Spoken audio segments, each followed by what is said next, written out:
જય સ્વામિનારાયણ વિદ્યાર્થી મિત્રો, ધોરણ 12 આર્ટ્સ વિષય તત્વજ્ઞાન પાઠ 2, જેમાં આપણે સ્વાધ્યાયના જે દલીલો રૂપી દાખલાઓ છે, જે દલીલો કહેવાય, એ દલીલોનો અભ્યાસ કરીએ છીએ. જેમાં આપણે અગાઉ સંકેતાવલીનો ઉપયોગ કરી અને દલીલોનો પ્રમાણ્ય તપાસતા હતા. હવે અહીંયા સંકેતાવલી નથી કરવાની. તમને અહીંયા દલીલ રજૂ કરી હોય એ દલીલનું માત્ર પ્રમાણ્ય તપાસવાનું છે. પાઠ્યપુસ્તકના પેજ નંબર 36 ઉપર આ દાખલાઓ આપેલા છે વિદ્યાર્થી મિત્રો, જેમાં આપણે સત્યતા કોષ્ટકની પ્રત્યક્ષ રીતનો ઉપયોગ કરી અને પ્રમાણ્ય નક્કી કરવાનું છે. તો સૌપ્રથમ આપણે જોઈએ રકમ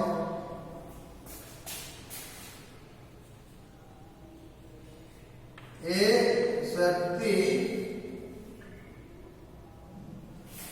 નિષેધ બી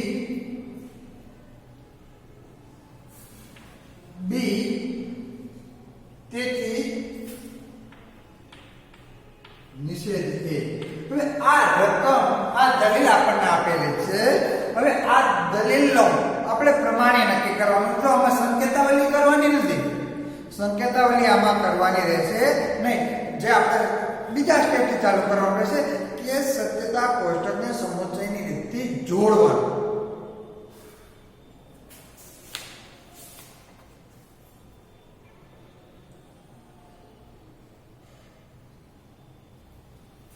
જે આધાર વિધાનો જે છે, આધાર વિધાનો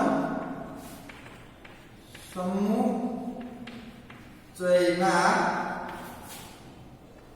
રૂપે, આધાર વિધાનો સમુચ્ચયના રૂપે. તો જો આમાં સંકેતાવલી કરવાની નથી, કેમ કે દલીલની પ્રાતિક રજૂઆત આપણને આપી દીધેલી છે. જે દલીલ છે એ દલીલની આપણને પ્રાતિક રજૂઆત આપી દીધેલી છે.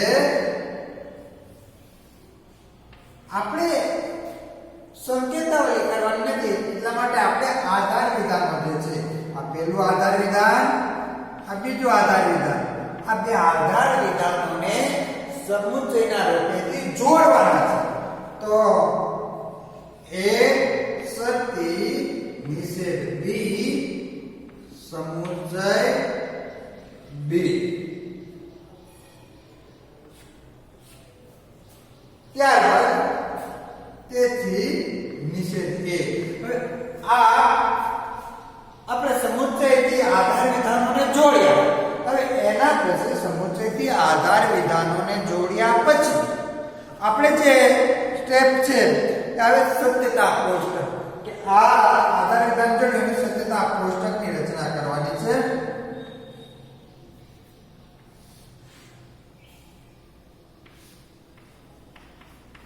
સત્યતા કોષ્ટક. જો આમાં પહેલું સ્ટેપ છે કે આપણને દલીલ આપી દીધેલી છે. બીજું સ્ટેપ થી આપણે દાખલો કરવાનો રહેશે કે આધાર વિધાનોને સમુચ્ચયથી જોડ્યા. ત્યારબાદ બીજું સ્ટેપ આમાં આવે છે સત્યતા કોષ્ટક બનાવવાનું. તો સત્યતા કોષ્ટક બનાવતો તો આપણને આવડે છે કે આમાં સાદા વિધાનો 2 છે એટલે હરોળ 4 આવશે, અને જેટલા પ્રમાણમાં તાર્કિકારકો છે એટલા પ્રમાણમાં સ્તંભની રચના થશે.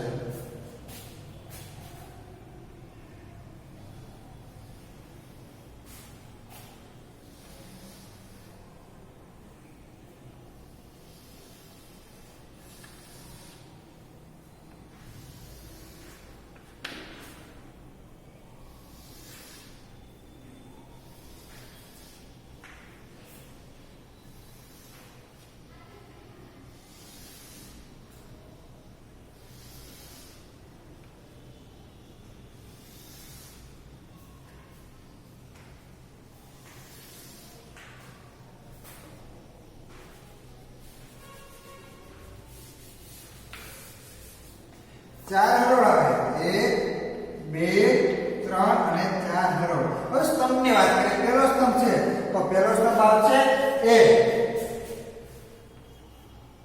પહેલો સ્તંભ A. બીજો સ્તંભ આવશે B.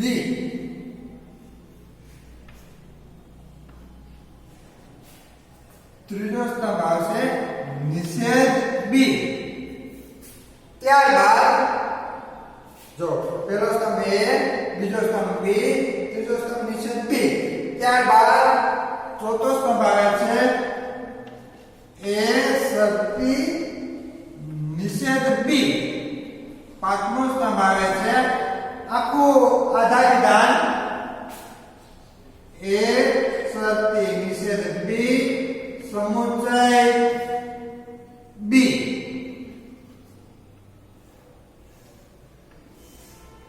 અને છેલ્લે છઠ્ઠો સ્તંભ આવે છે નિષેધ A. પહેલો સ્તંભ, બીજો સ્તંભ, ત્રીજો સ્તંભ, ચોથો સ્તંભ અને પાંચમો એ આધાર વિધાન છે. આધાર વિધાન. જ્યારે છઠ્ઠો સ્ટેપ છે ફલિત વિધાન છે. પાંચમો સ્તંભ જે છે એ પાંચમો સ્તંભ આધાર વિધાનનો છે. છઠ્ઠો સ્તંભ જે છે એ છઠ્ઠો સ્તંભ ફલિત વિધાનનો છે. હવે એ પછી આપણે જે સત્યતા કોષ્ટકમાં T અને F કે પહેલા જે આધાર વિધાનો જે છે તો પહેલા 2T 2F T F T F. હવે ત્યારબાદ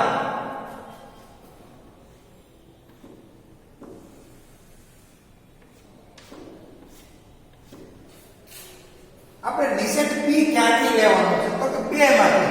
તો અહીંયા 2 અને ક્યાં તાર્કિક કારકનો ઉપયોગ કરવાનો છે તો કે નિષેધ.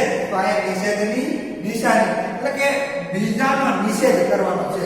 જે બીજો સ્તંભ છે આ બીજા સ્તંભનો નિષેધ અહીંયા ત્રીજા સ્તંભમાં કરવાનો છે. અને નિષેધનો નિયમ આપણને ખબર છે કે જો T હોય તો F મૂકવાનું અને F હોય તો T. તો અહીંયા T છે તો અહીંયા શું મૂકશું આપણે F મૂકશું. અહીંયા F છે તો શું મૂકશું T.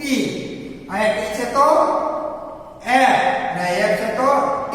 અને આપણે આ બે બીજા સ્તંભનો નિષેધ ત્રીજામાં કરેલો છે એટલે કે B નો નિષેધ. ત્યારબાદ જે ચોથો સ્તંભ છે તો ચોથા સ્તંભમાં A છે. એ ક્યાં છે પહેલા સ્તંભમાં.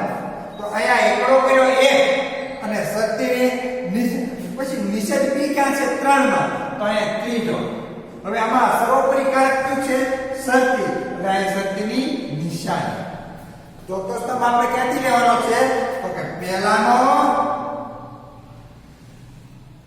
અને ત્રીજો. પહેલો અને ત્રીજો ત્યાંથી આપણે લેવાનો છે. એ છે ક્યાંથી લીધો છે આપણે પહેલામાંથી. અને નિષેધ B જે છે એ નિષેધ B આપણે ત્રીજામાંથી. એટલા માટે આપણે 1 અને 3 લખ્યું.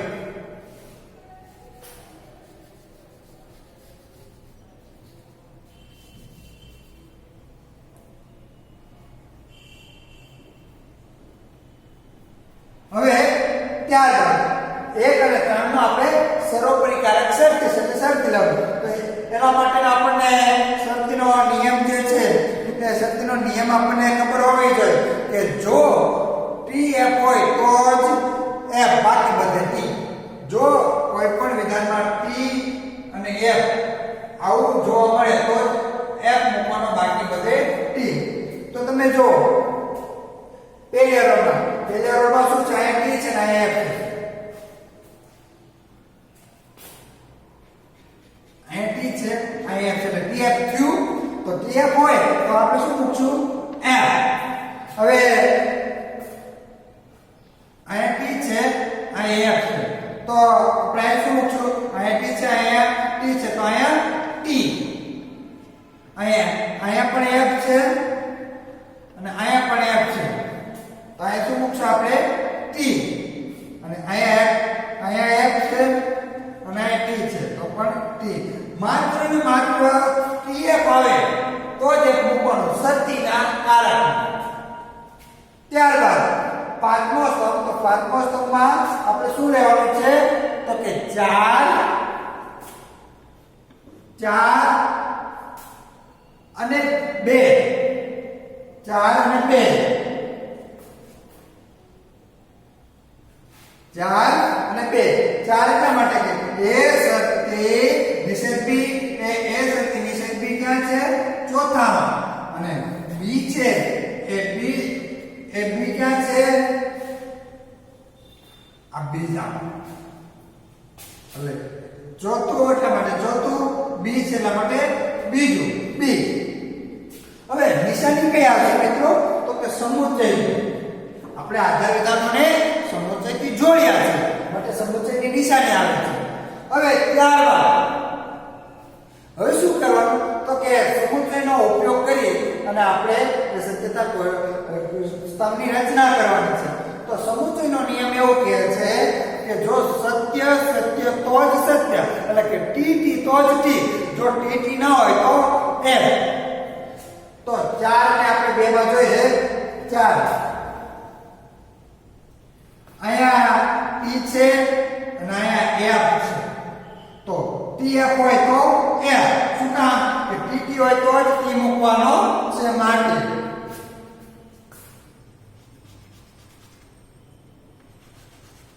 હવે અહીંયા પણ એફ અને અહીંયા પણ ટી, તો અહીંયા એફ આવશે. શું કામ કે અસત્ય સત્ય તો અસત્ય. હવે અહીંયા ટી છે અને અહીંયા પણ ટી છે, તો અહીંયા શું આવશે સત્ય ટી.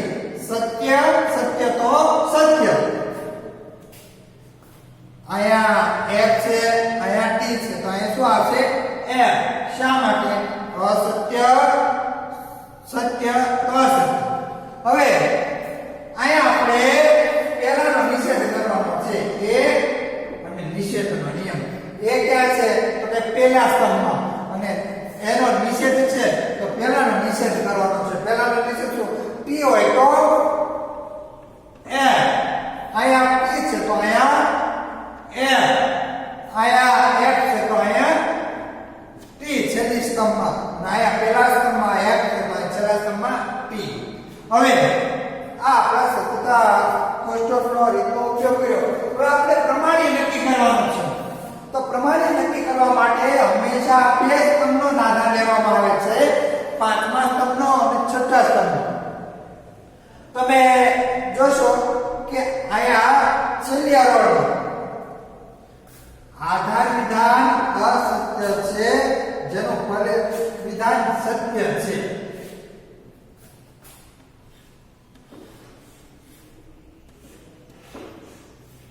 અહીંયા તમે જોશો આધાર વિધાન સત્ય સત્ય છે, પરંતુ છેલ્લી હરોળમાં આધાર વિધાન અસત્ય છે અને ફલિત વિધાન સત્ય છે. તો આ દલીલ કેવી બને છે અપ્રમાણભૂત.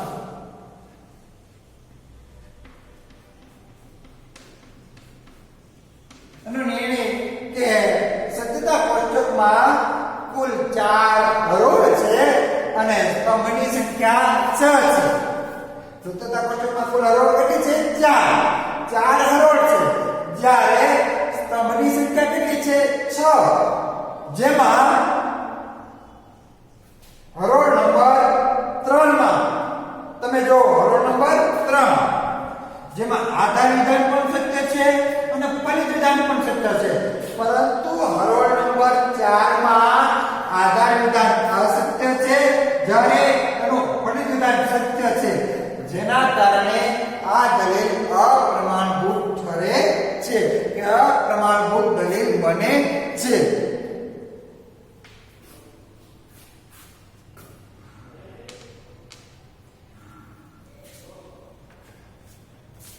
ત્યારબાદ એના પછીનો દાખલો આપણે જોઈએ વિદ્યાર્થી મિત્રો.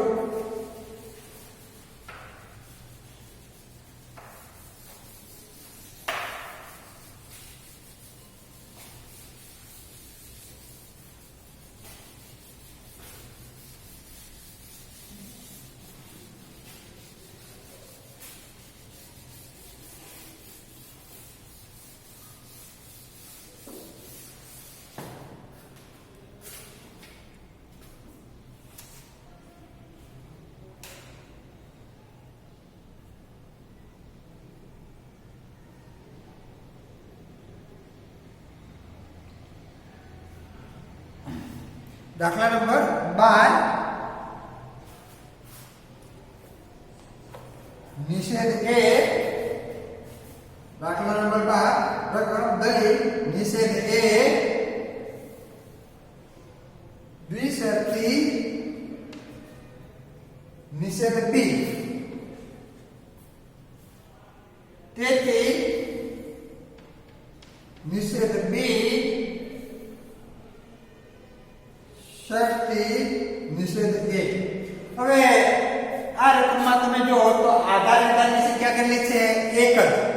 આ દલીલમાં આધાર વિધાનની સંખ્યા 1 છે.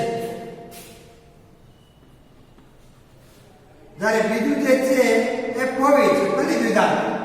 તો હવે આમાં આધાર વિધાન 1 છે એટલા માટે આમાં સમુચ્ચયથી જોડવાનું નથી. જેમાં આધાર વિધાનોની સંખ્યા 1 થી વધારે હોય એવા દાખલાઓને એવી દલીલને જ સમુચ્ચયથી જોડવાનું છે. અહીંયા આધાર વિધાનની સંખ્યા 1 જ છે એટલે કે સમુચ્ચયથી આમાં જોડવાનો આવશે નહીં. હવે સત્યતા કોષ્ટક દોરવાનો રહેશે. સત્યતા કોષ્ટક તમે જો તો આમાં પછી ખ્યાલ આવે કે સાદા વિધાનોની સંખ્યા 2 છે એટલે હરોળ 4 આવે અને સ્તંભોની સંખ્યા જે છે તાર્કિક કારકોના આધારે આવશે.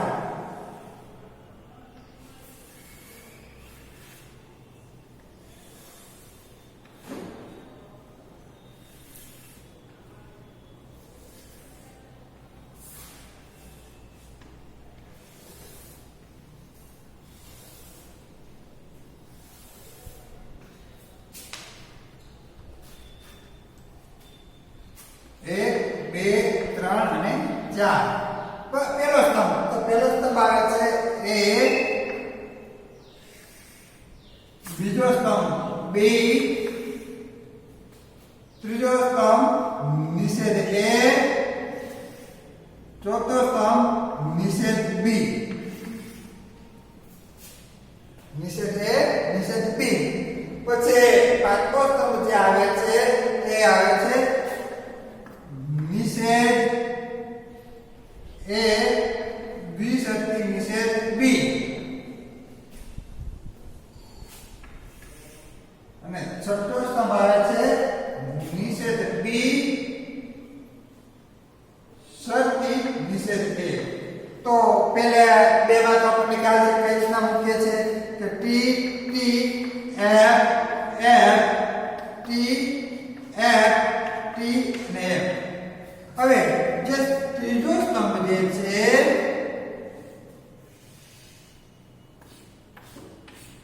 એ ક્યાંથી લેવાનો છે તો કે પહેલાનો નિષેધ એટલે માટે એક અને કયા તાર્કિક કારકનો ઉપયોગ કરવાનો છે તો કે નિષેધના તાર્કિક કારકનો એટલે પહેલાનો નિષેધ. હવે નિષેધનો નિયમ આપણને ખ્યાલ છે જો સત્ય તો અસત્ય અસત્ય તો સત્ય. એટલે ટી તો એફ ટી તો એફ એફ તો ટી એફ તો ટી.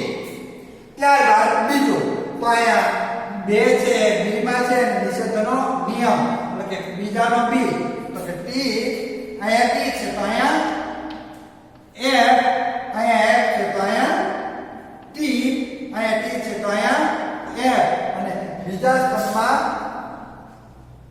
એફ છે તો અહીંયા ટી. હવે ત્રીજા સ્તંભની રચના તો કે એ 3 અને 4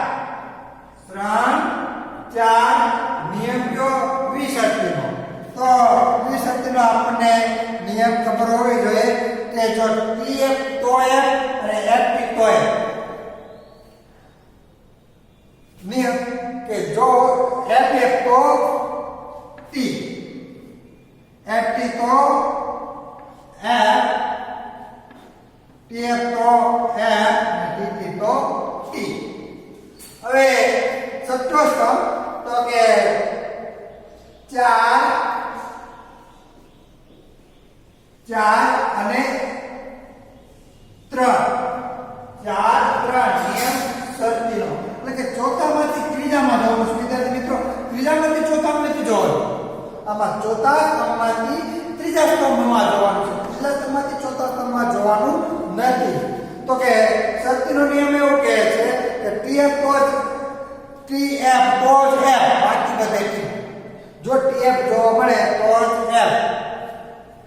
તો F1 તો T, T1 તો F, F2 તો T,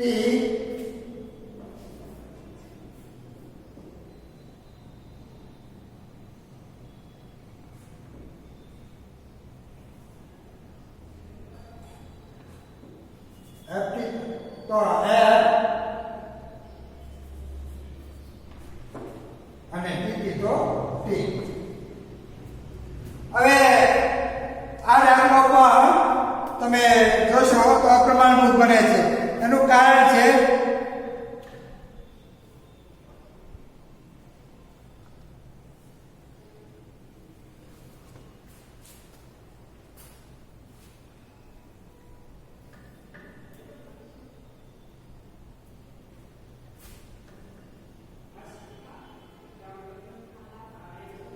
સોરી અહીંયા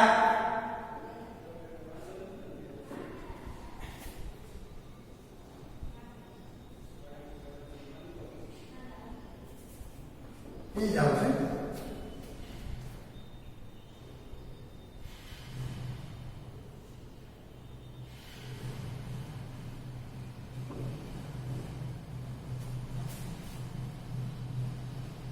હવે આ દાખલામાં આના કારણે અપ્રમાણભૂત બને છે. અહીંયા આધાર વિધાન સત્ય છે, તો અહીંયા ફલિત વિધાન સત્ય છે, અહીંયા ફલિત વિધાન આધાર વિધાન અસત્ય છે, તો ફલિત વિધાન.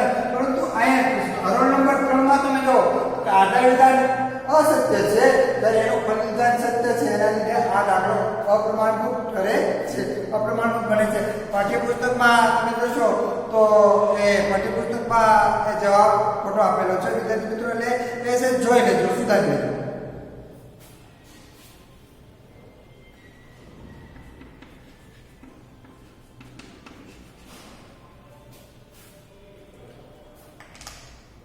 તો વિદ્યાર્થી મિત્રો પ્રકરણ નંબર 2 ના દાખલાઓ જે બાકીના જે છે એ બાકીના દાખલાઓ તમારે હોમવર્કમાં પૂરા કરવાના છે.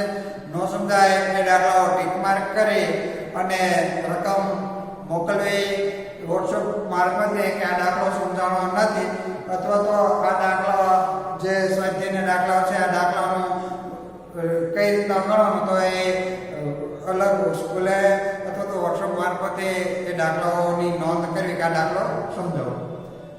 હવે પછી આપણે પ્રકરણ 3 નો અભ્યાસ કરશું. જય સ્વામિનારાયણ વિદ્યાર્થી મિત્રો.